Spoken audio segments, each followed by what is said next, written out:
आता आपण question number 5 start करू.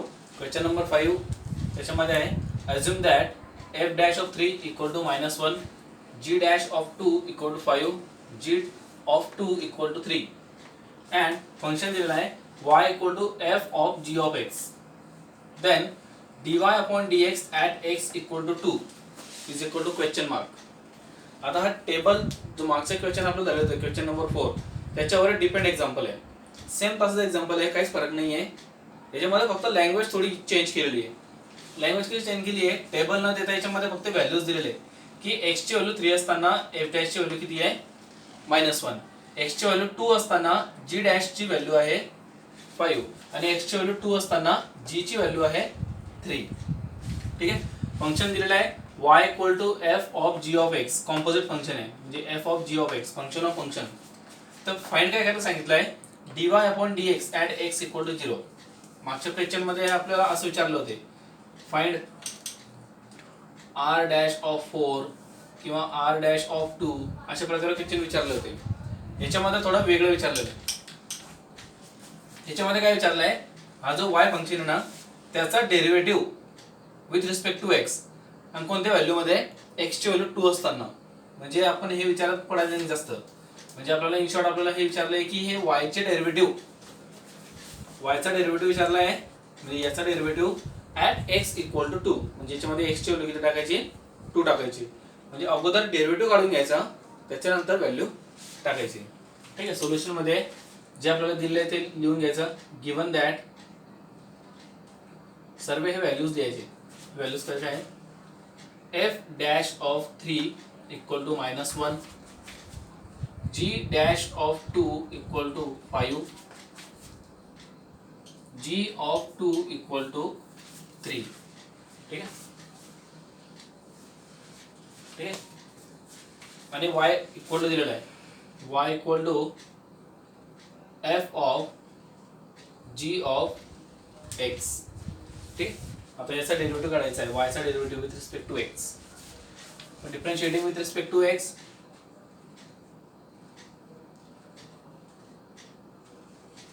ठीक आहे. y चा derivative therefore dy upon dx equal to याचा derivative d of dx of f of g of x.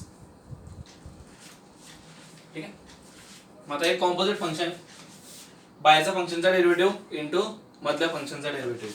म्हणजे पहिले बाहेरचा function f dash of g of x into मधल्या फंक्शनचा derivative g dash of x. Okay. मग हे झालं dy upon dx. हे फक्त dy upon dx at x equal to 2 अजून बाकी आहे. आता या dy अपॉन dx मध्ये x ची व्हॅल्यू किती टाकायची, 2 टाकायची. देयरफॉर मग याला असं लिहायचं जे विचारलं तसंच, dy upon dx at x equal to 2 to the base x equal to 2 नाही, at x equal to 2.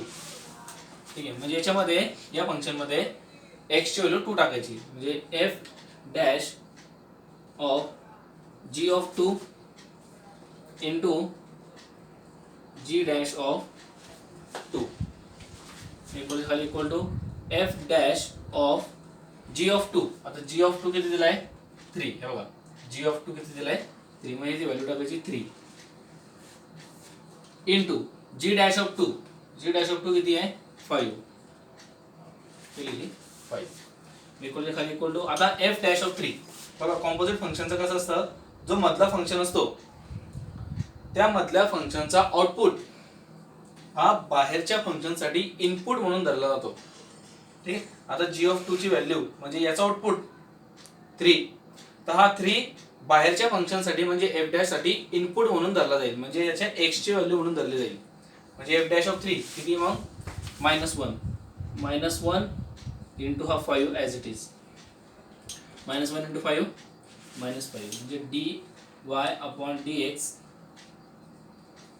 At x equal to 2. काय आन्सर त्याचा -5. असे सिंपल एक्झाम्पल आहे. कन्फ्यूज करण्यासाठी फक्त लँग्वेज चेंज केलेली आहे. लक्षात. बघा पुढचा एक्झाम्पल आहे, if h of x equal to root 4 into f of x plus 3 into g of x. रूटमध्ये पूर्ण फंक्शन आहे 4 into f of x plus 3 into g of x. त्याच्यामध्ये व्हॅल्यू दिलेली आहे f of 1 equal to 4, g of 1 equal to 3, f dash of 1 equal to 3 आणि g dash of 1 equal to 4. ठीक आहे, म्हणजे याच्यामध्ये व्हॅल्यू फक्त एकच आहे, एक्स ची व्हॅल्यू एकच आहे 1. ठीक, फाइंड पण तेच करायचं आहे एच डॅश ऑफ 1, म्हणजे या हा जो एस फंक्शन दिलेला आहे एच, ठीक आहे, त्या एच चा डेरिव्हेटिव्ह ऍट 1 असं काढायचं आहे. ठीक आहे, तर बघा दिलेलं आहे ते लिहून घ्या. गिवन दॅट हे सर्व व्हॅल्यूज लिहून घ्या, चारही व्हॅल्यू. काय काय दिलंय, एफ ऑफ 1 इक्वल टू 4, त्यानंतर जी ऑफ 1 इक्वल टू 3, त्यानंतर f dash of 1 equal to 3 आणि g dash of 1 equal to 4. हे व्हॅल्यूज दिलेले. ठीक आहे, तर बघा फंक्शन आहे h of x equal to root 4 f of x plus 3 g of x. हे 4 आणि 3 कोएफिशिएंट आहे. ठीक, बट डिफरेंशिएट करा with respect to x. Differentiating with respect to x. ठीक आहे, देयरफॉर एक्स चा derivative h dash of x equal to derivative of root 4 into f of x plus 3 into g of x. Okay, आता पहिले derivative घ्यायचा रूटच्या फॉर्म्युलाने. रूटचा formula 1/2 root 4 f of x plus 3 g of x. ठीक आहे, into परत मधल्या फंक्शनचा derivative into derivative of 4 f of x plus 3 g of x. ठीक आहे, इक्वल खाली इक्वल टू हा आता ही तर टर्म ॲज इट इज राहील 1/2 root 4 f of x plus 3 g of x into आता यांचा डेरिव्हेटिव्ह घ्यायचा सेपरेट डेरिव्हेटिव्ह. आता 4 आणि 3 तर कोएफिशिएंट आहे, ते कोएफिशिएंट ॲज इट इज असतात. ठीक आहे, याच्यामध्ये हा 4 as it is into f चा derivative f dash of x plus 3 coefficient तो ॲज इट इज जी चा derivative g dash of x. ठीक आहे, असा डेरिव्हेटिव्ह आहे. चला आता हे झालं डेरिव्हेटिव्ह. आता solve H dash of x हे पर्यंत एच डॅश ऑफ एक्स हे होतं.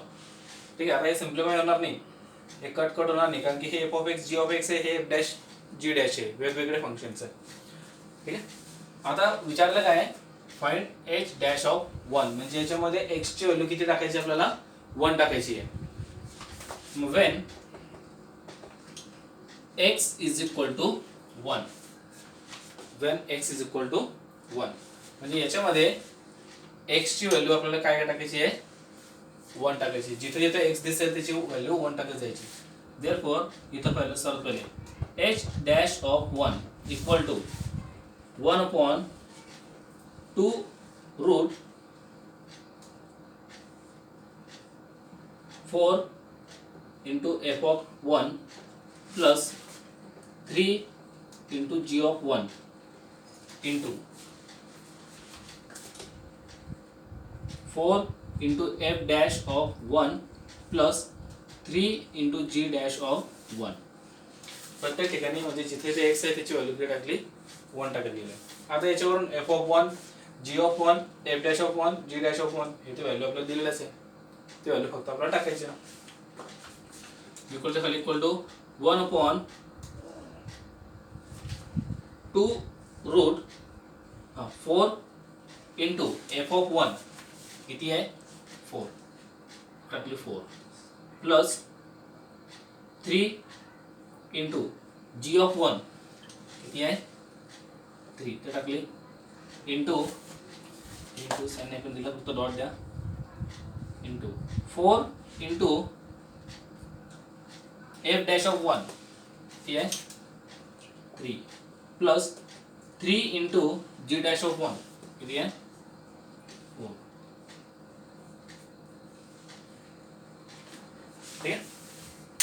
आता मी वरती लिहितो व्हॅल्यूज हे आता सर्व आपण फक्त सिम्प्लिफाय करायचं सॉल्व करायचे ठीक. मी आता हे पुस्तक वरचं लिहितो ठीक आहे. आता equal to therefore h dash of 1 equal to आता हे सॉल्व करू 1/2 रूट आता हे 4 इंटू 4 16 प्लस 3 इंटू 3 9 इंटू आता हे सॉल्व करा 4 इंटू 3 12 प्लस 3 इंटू 4 12 ठीक आहे. Equal to 1/2 into root 16 plus 9 25 into 12 plus 12 24 आलं छान. इक्वलच्या खाली इक्वल टू आता बघा 2 ने तर 24 ला भाग जाईल 2 1 2 2 12 जा 24 म्हणजे 1 इंटू 12 अपॉन 25 चा स्क्वेअर रूट 5 म्हणजे H dash of 1 final answer त्याचा 12/5. एकदम सिंपल एक्झाम्पल आहे काहीच विशेष नाही याच्यामध्ये ठीक आहे. अशा प्रकारे तुम्हाला हा अभ्यास करायचा आहे म्हणजे एक्झाम्पल सॉल्व करायचे आहे आलं सर. आता आपण पुढचं क्वेश्चन घेऊ.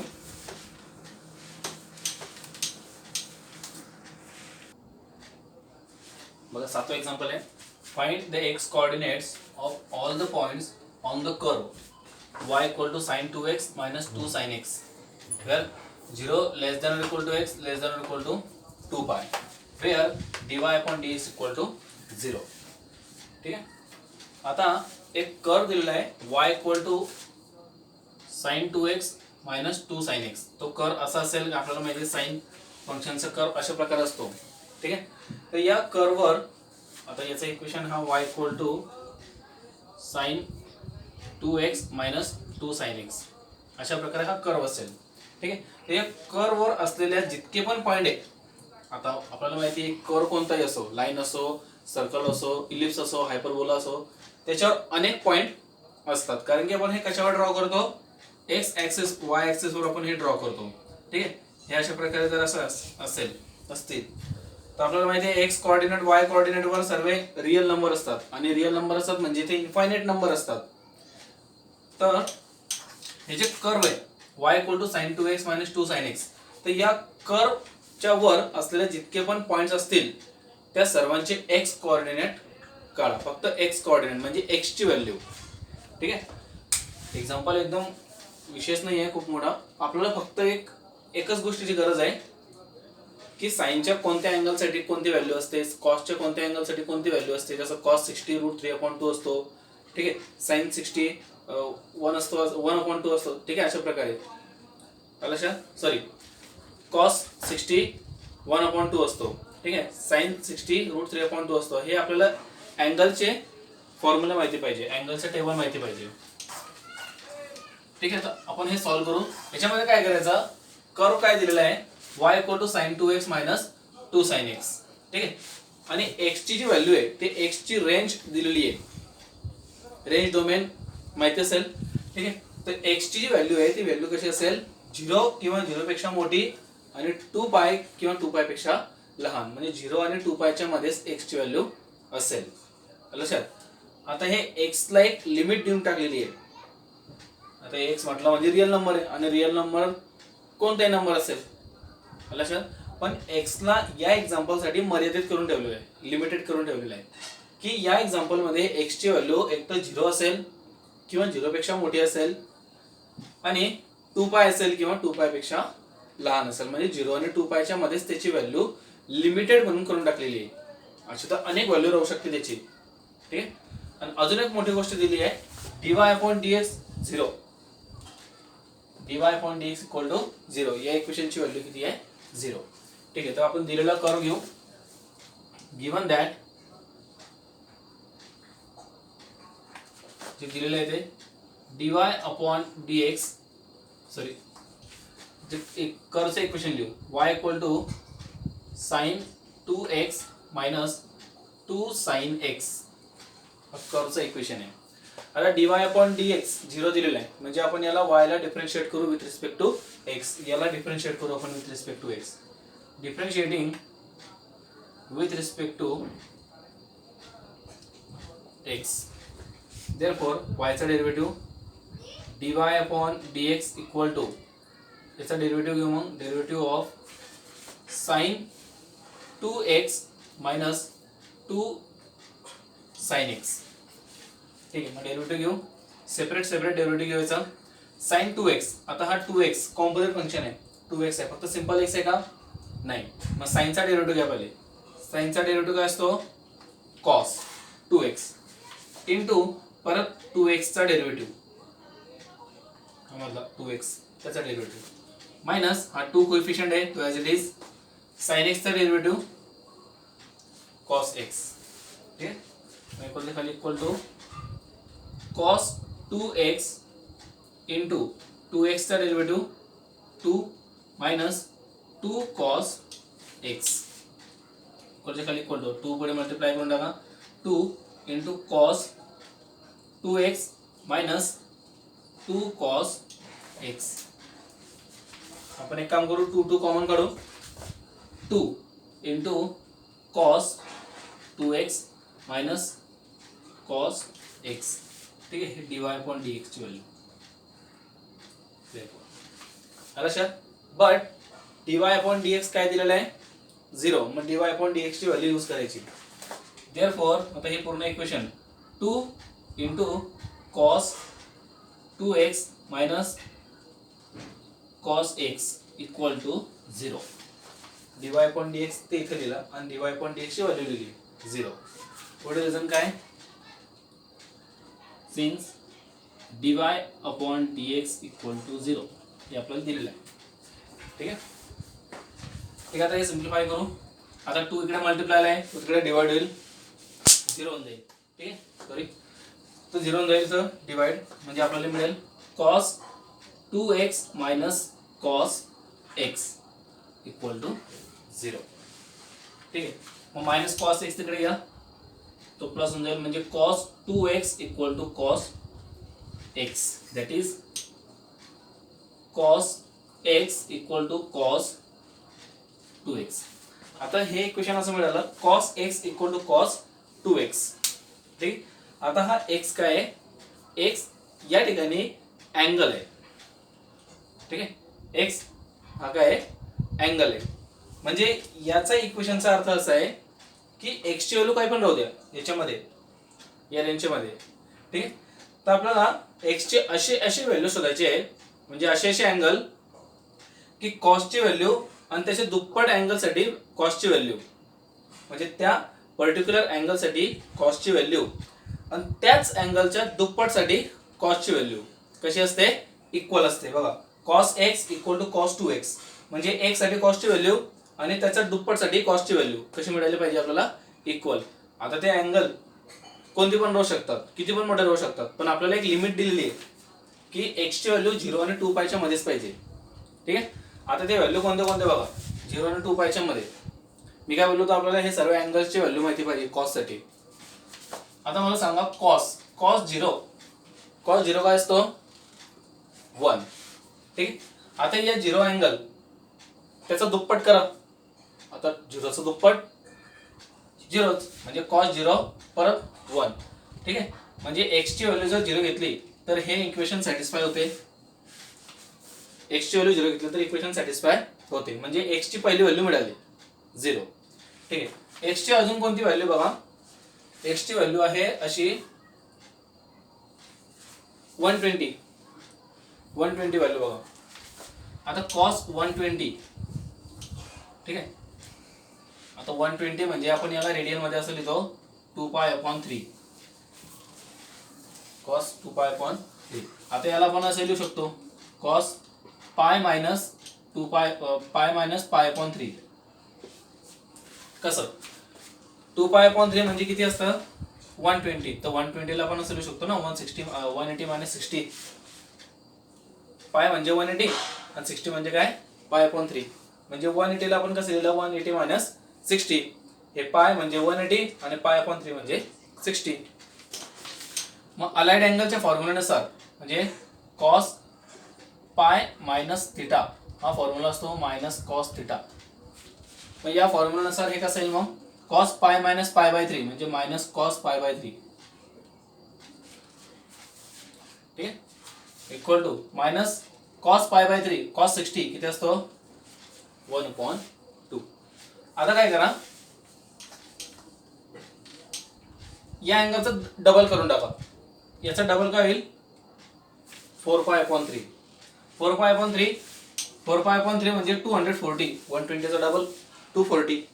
आता 240 ला आपण असं लिहू शकतो 180 प्लस 60 म्हणजे याला कसं लिहू आपण कॉस पाय प्लस पाय बाय 3.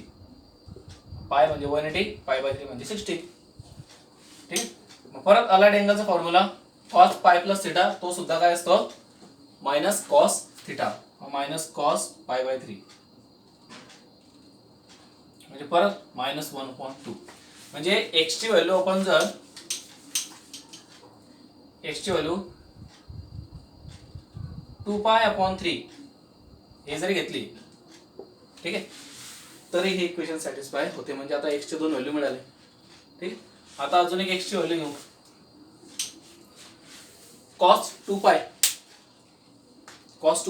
आता कॉस पाय कॉस पाय जर आपण म्हटलं तर पायची व्हॅल्यू का नाही घेतली तर कॉस पाय कॉस 180 किती असते कॉस 180